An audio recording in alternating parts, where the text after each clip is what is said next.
Earlier, we showed you what is happening in Tijuana with the migrants. It is suffering, it is desperation, but there are many who are still holding out hope. Parents who left everything behind, and they would say the sacrifice has to amount for something. And they'd look at their kids and they'd feel the same way you or I would. Now, they're stuck in a system that doesn't necessarily want to feed that hope for good and bad reason. And you have to look at both sides of this. Now, this isn't some false equivalency play, and you people on the left and right, you have to stop. You have to open your eyes and you have to try to be reasonable about the situation. It's not migrants versus Border Patrol, but they are trying to access a system that is broken.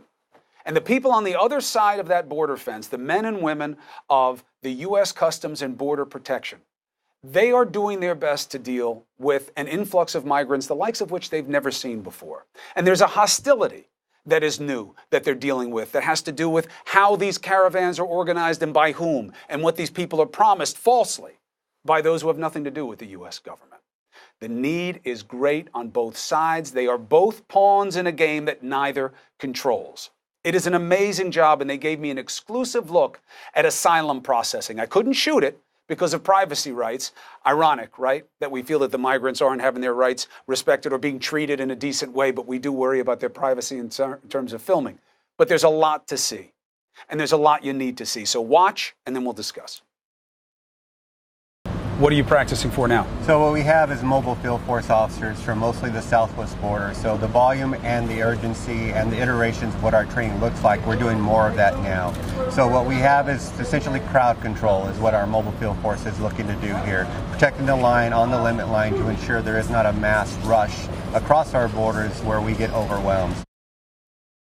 Now they train, but they don't usually train for this often and this way. But this is their reality now. Mass caravans like this are relatively new, and they're coming with a hostility. They've been promised things that aren't coming true. Now, who made them those promises? That's a big story, and it's a story for another day because it's involved. So that was one moment. Then we spoke with Chief Rodney Scott. He's the CBP Chief Patrol Agent for the San Diego sector. He's been doing this a long time, and he's afraid that this new hostility reminds him of how it used to be many, many years ago. And I wanted to talk to him about that tear gas on Sunday, because the pictures made it seem like men and women and children were being targeted. And I wanted to hear it. And here's what he said. So they come down here, they're trying to protect. Yes. People start to throw rocks. Yes. What happens next? So they see people, basically we line up along the border. So two dynamics happened at the same time. They saw people start to take shovels and buckets and basically tear up that dirt berm to create voids where they could potentially cross, and they went over to tell them to stop. As they approached closer, they take a barrage of rocks. What were your options in terms of how to deter them? Agents chose to use the least amount of force they possibly could. The first thing that they deployed was smoke. Basically just gets their attention. It's not an irritant. It just is like, hey, they're kind of serious. But once you start getting rocked, you're getting assaulted by assailants. My agents used everything they could. So that's when the tear gas was used? Yeah. So the image that created a reality for people was the mom from Honduras running with her two kids. Correct. And there's a canister of tear gas on the ground. And it gave the perception that, see, this is what the government wants to do. They're shooting tear gas at women and children. Yeah, that was a horrible photo in my opinion, because like anything, if you take a very, very microcosm of even border security and you focus on one factor or one little incident, if you will, and you don't broaden that out with a wide angle lens, you can get a very bad impression. The narrow was there's this lady that chose to insert herself in a riot in the middle of a riverbed where no one is supposed to be here anyway. She made that choice, brought her kid into that situation. You zoom that lens out and you see hundreds of people here, and I'm going to walk you to a couple areas and let you stand there in my agent's perspective, where people are throwing rocks and bottles from at least 2 to 3 different angles at them, and you just see the mass chaos. The dynamic is kind of weird. Right on the other side of this is a road just like this where you can stand on it, but you're in Mexico. You can be right there on the apron of the river and you're in Mexico. My agents are right here trying to keep people out of the country, which is our job, and at the same time preserve this infrastructure as people start to destroy it, and then they start throwing rocks. So you're trying to patrol, be alert, you're taking rocks from all different angles, and all of a sudden there is just massive people everywhere you look. So look, here are my main questions for Scott about that. This treat rocks as rifles, the way the president said.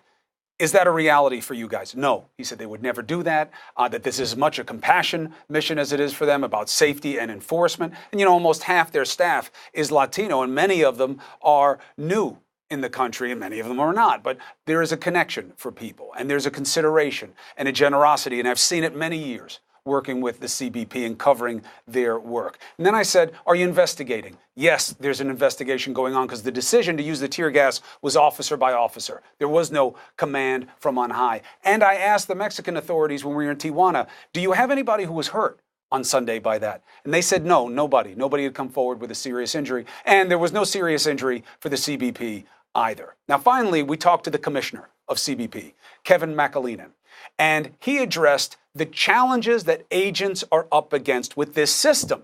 Take a listen. There are two things that are new that we clearly have to deal with. The first one is the volume of people who want asylum. And there seems to be two reasons for that. These caravans are very big because they're organized in a way that we're not used to seeing. Do you have intelligence that suggests that people are being told things about how the asylum laws work, how easy it is, in quotes, if you just come with us and get there, and that people are being misled, and that's part of the confusion and, frankly, the desperation there? Yeah, no question. These folks were told it would be very easy. They would have transportation the whole way through Mexico to the U.S. border, that they'd be welcomed, and they could just walk up and claim asylum anytime they wanted. They were not given good, accurate advice by the organizers of this caravan, who are doing it for a political purpose. The Honduran government had specified that the origin of this caravan was a protest against the current Honduran government. One of the interesting things is if I take my number, sign the book, and I wait or I file from my country or however I do it properly, I am almost better off practically rushing the toll booths right now and taking you on and taking the arrest and saying, but I want asylum. Legally, right now, you wind up getting processed the same way. We absolutely don't want anyone rushing the border. We're going to be prepared to stop that. It'd be a very dangerous situation, as we saw Sunday. But you're right. If people cross illegally over the wall here versus waiting in line and presenting at the port of entry, they enter that same process. And they may get processed faster. And that's frankly what the administration was trying to prevent with the proclamation 2 weeks ago to make it unable to be claiming asylum if you cross illegally between ports of entry. That would have been a better approach. It's now in the court process. But we really want people to present lawfully in the safest and most orderly fashion we can. But see, our system demands due process. Absolutely. And that's where your sufficiency of due process goes. Right. You can't give due process. Right. I mean, you can, but not fast enough for enough people. And that's true for you, and you're probably the biggest force. And then as you go up the chain, you can process the claims if we give you all of what you need. But now who determines the claims?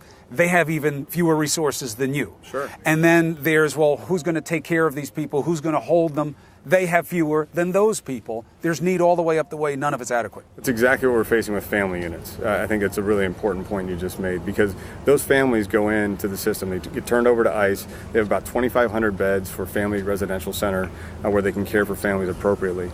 But you can only keep a family together in immigration custody for 20 days or less. That's not enough time for due process to have an immigration court hearing and to determine an asylum claim. So they're basically mandated to release every family unit, whether they cross illegally or come to a port of entry, no matter what the validity of that claim. So that means if you arrive as a family, you're going to be released into the U.S. That's the legal reform we need to address this kind of phenomenon where you have people coming in caravans. We now have more families than adults coming across the border every day. 1,000 yesterday crossed illegally, another 100 or so at ports of entry. That's not a situation that's sustainable. What's your biggest concern about the current numbers that are amassing over there? My biggest concern is that they're going to try to come across in a large group again against the security resources that you've seen in place, and they're going to put people at risk, both our officers and agents, but also people within the caravan, and in worst case scenario, again, to have children and families involved in that dynamic.